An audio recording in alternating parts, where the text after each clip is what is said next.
Chapter 7. There's something biblical about Cass Gunnarson's exodus from the range, which had known his great herds for upwards of 20 years. He owned so many steers that their number was unknown even to himself. He fully expected to abandon enough, lost in the hurried, sweeping gather, to make a modest man well off. It was a remnant which to him did not matter greatly. Beef killers, small-time rustlers, and Shane and Purcell's wolves would quickly dispose of it in any event. But even Rayburn was impressed when the bulk of the Bar 88 beef was thrown together and started for the hills. Here was Gunnarson's might in tangible form, and it seemed incredible that a man who could lay claim to so great a herd should find it necessary to bow to the superior will of anyone. Like a wounded bear, retreating in order, yet dangerous to interfere with, old Cass rode at the head of the 3-mile-long column.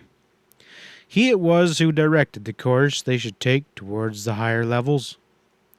Rayburn knew the northern slopes of the Guadalupe as well. Unlike the barren southern reaches of the hills, a veritable empire of grass could be found amidst the pines, the ponds, and lakes, whole seas of grazing range in the valleys and parks, landlocked by the inhospitable desert. Had Gunnarsson come here to start his ranch in the beginning, no power on earth could have reached him. In these hills, as he had said, he could hold out against law and the army and laugh at his enemies. But Cass was in no laughing mood as he went through throwing up the log buildings of a new ranch in the pleasant cedar-dotted meadow he had selected. He told himself it would only be temporary. Every move he was making was with a view to an early return in triumph to his old range.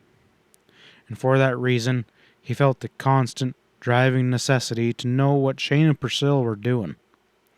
Less than a week after his arrival in the high country, Gunnarsson dispatched Fay Dutcher to the flatlands to learn how Buck Bailey was getting along. Too seriously wounded to be moved any more than was absolutely necessary, Bailey had been sent, with a man to look after him, to one of Gunnarsson's lion camps, and Cass evinced concern as to where the two men, hidden away in a corner of the range as they were, had successfully escaped the attentions of the pitchfork. But Dutcher understood his mission thoroughly, and if only his return 3 days later, he had little to say concerning Bailey and his companion beyond the fact that he had found them unmolested. He had not neglected to arm himself with many items of keen interest to the cattle king in regard to the old Bar 88 range. "Juan Chavez tells me the little feller's been swarming all over the places like locusts cleaning up after you," Fay told Gunnarsson. "Reckon Juan's been hunting fresh beef himself. Mart Ballard's moved a bunch of your stock over to South Creek, and the woodcutters were working down in Dead Man's Canyon, and Cuff Morrison been out on the ranch 2 or 3 times. Cass bristled sharply. "Huh? What's that for?" he demanded. Dutcher wasn't sure. "Well, maybe this is the answer," he grunted, and produced a large printed notice which he said he had tore down from one of the cottonwoods near the adobe shell of the ranch house. Opening it up, Cass gave one good look and vented a roar like a cornered lion. "Sale of Bar 88 ranch?" he quoted incredulously. "This fine ranch is to be sold at auction on the courthouse steps in Salt Creek, New Mexico, at 2 p.m. September 3rd, 1878. What the hell is all this about now?" Coming up at that moment, Rayburn's lips thinned as he caught the old cattleman's words. Dutcher said coolly, "Read what it says at the bottom there." "To satisfy judgment granted to Shane and Purcell by court of law," Cass spelled out. His voice almost failed him when he read the amount. "Good God!" he burst forth hoarsely. "What's the meaning of all this?" His perplexity was as honest as his indignation. "Let me see that paper." Rayburn reached for the handbill and scanned it thoughtfully. The notice failed to say, but he believed he knew what was behind the judgment. "It's that business at Enstanza," he declared. "I don't know how they worked it, but there isn't anything else. Our showing up at the Pitchfork and finding the cavalry there ahead of us is all Shane and Purcell needed to back their play." "They'll never make this stick," Gunnarsson fumed, beside himself with fury. "I wouldn't be too sure of it.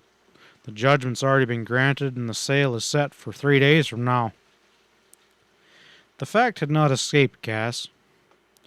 "All this can be set aside if it's proved crooked," he veered. "I gotta get in touch with Landis and find out where I stand. But I ain't leaving the steers now.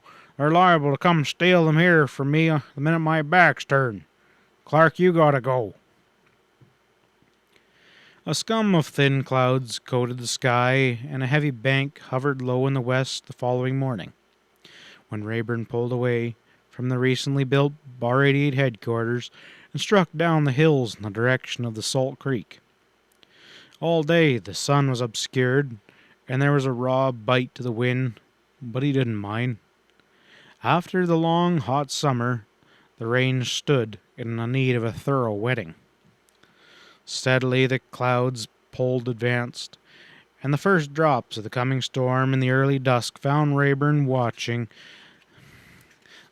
lights of Salt Creek blink on as he dropped down the last ridge a mile from town. He welcomed darkness. There was no need of a warning that his life would be worth little here if he was discovered. It was a consideration without power to deter him. For now that he was this close, he admitted to himself that more than one purpose drew him on. Reaching the edge of town, he hesitated briefly. To go directly to Wilkin Landis's office would mean riding down the main street in full view of all who might care to see him.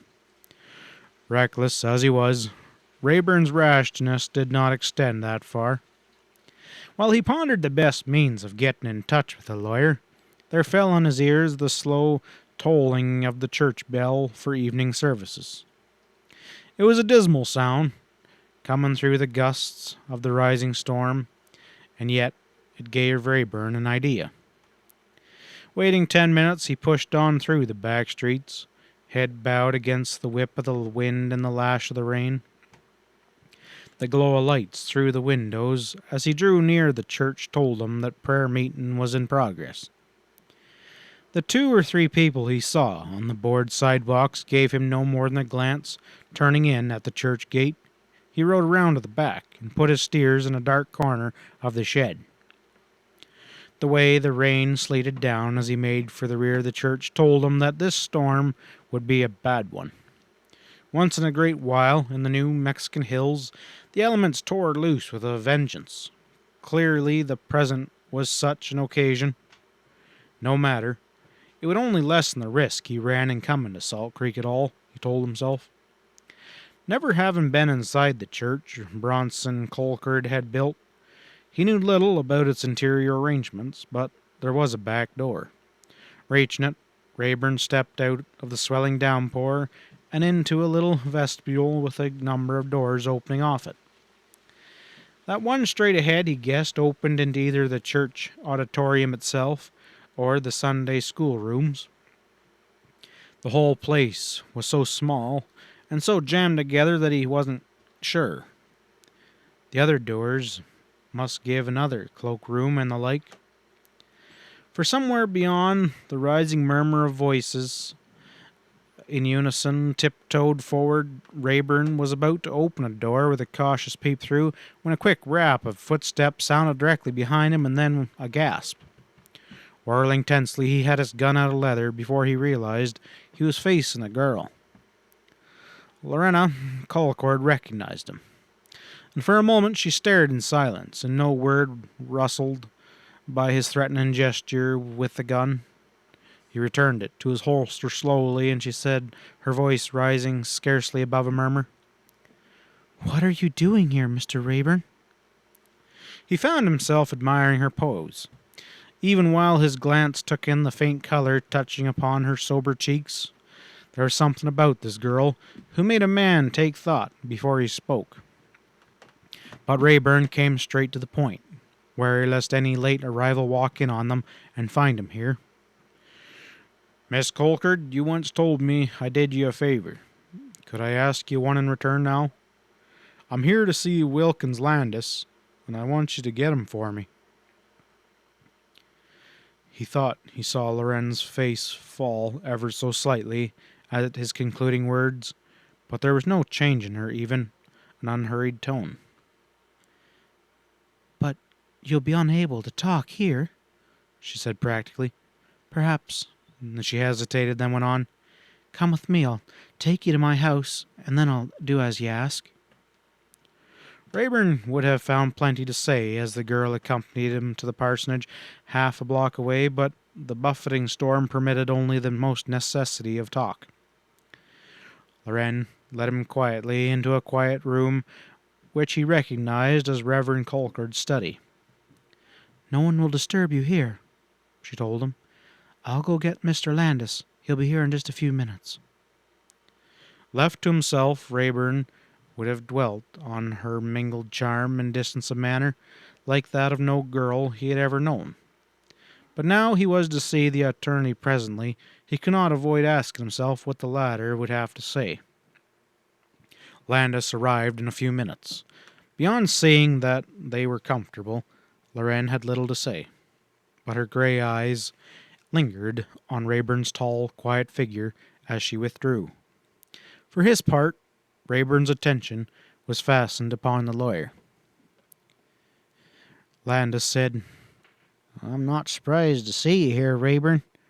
I suppose you're fully alive to the chance you took in coming here?" Rayburn nodded. "Couldn't be helped. As you suggested, Cass sent me down to find out what's going on. Just what's the meaning of this judgment Shane and Purcell obtained against the Bar 88? "I understand that you're responsible for that, at least partly," was the answer.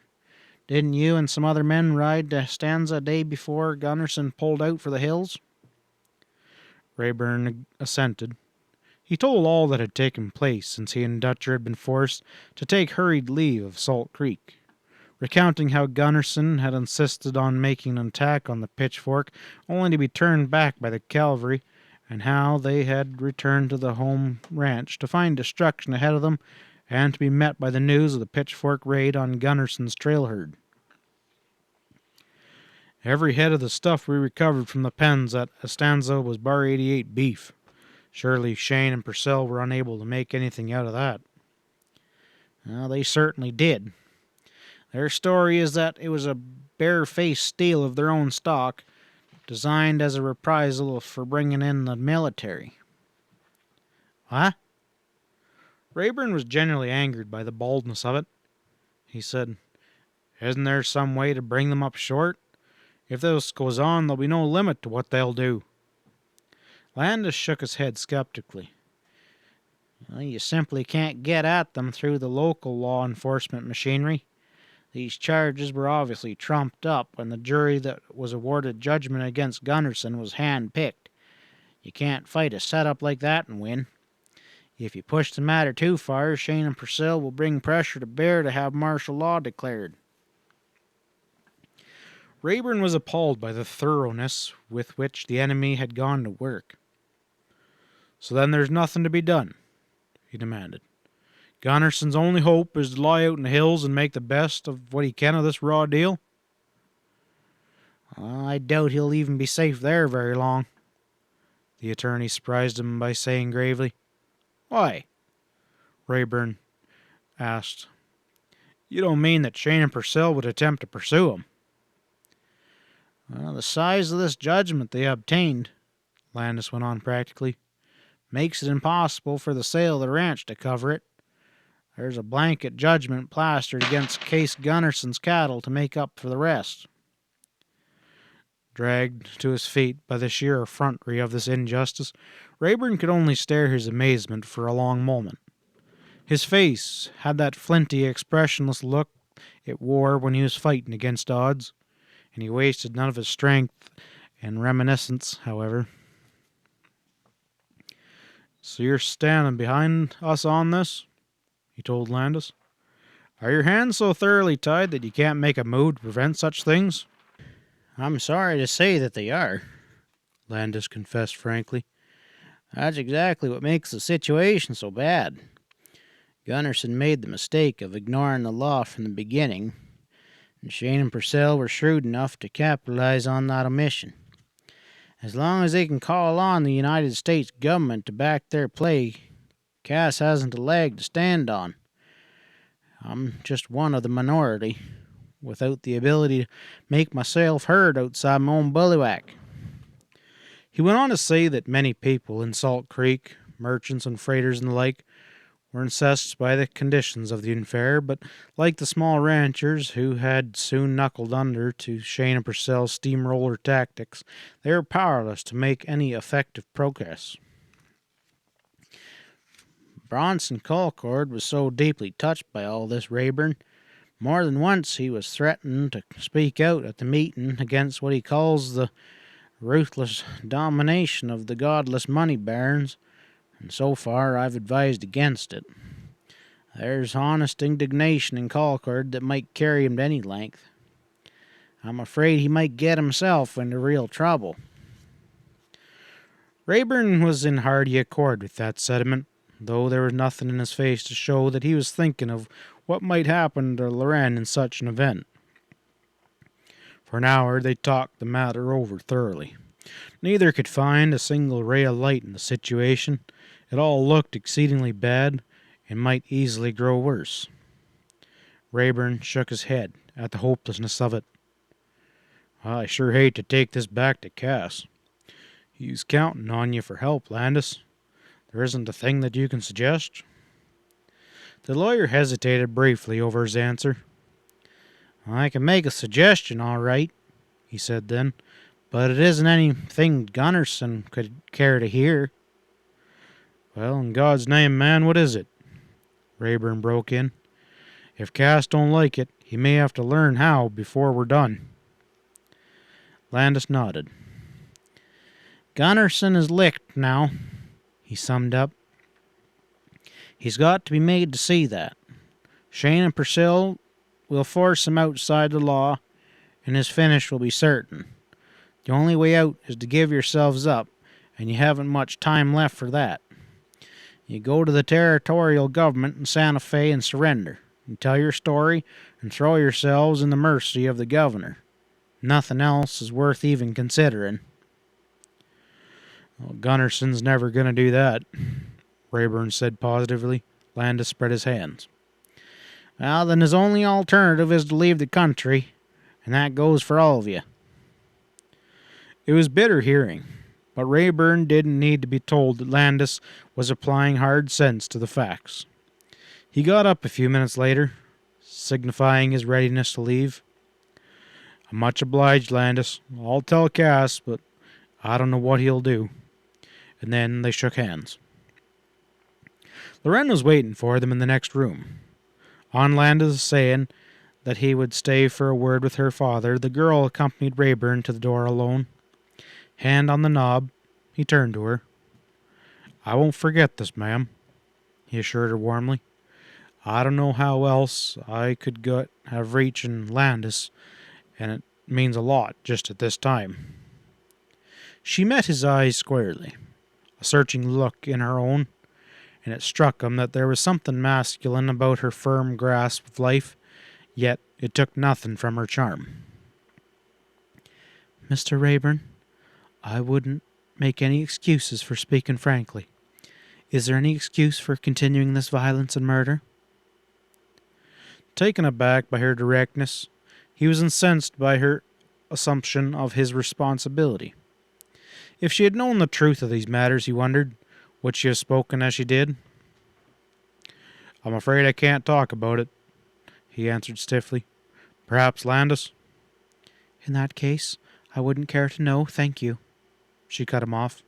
"Good night." Was he wrong in thinking there was less of hauteur in her tone than of disappointment.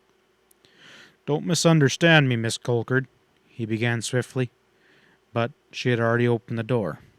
A gust of wind whipped the rain in their faces, and he found no choice but to take the hint and leave. Murmuring an unhappy "Goodbye," he put his head down and stepped out.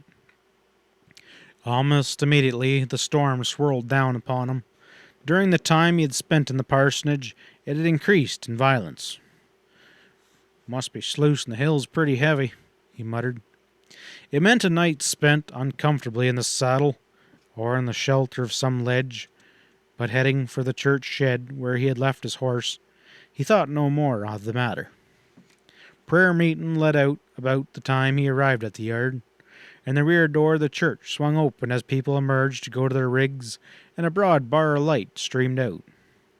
Rayburn paused momentarily, but believing he could get to his horse and slip away without particular notice, he went on. Even as he entered the thick shadows in the far corner of the shed, a gun flamed flatly against the storm from one of the corners of the church, and a hoarse voice broke out. "There he is, boys! Nail him! Don't be letting him get away!" Rayburn released his horse, and turning it, swinging on, all in the same lithe, quick motion, and in a flash he understood what had happened.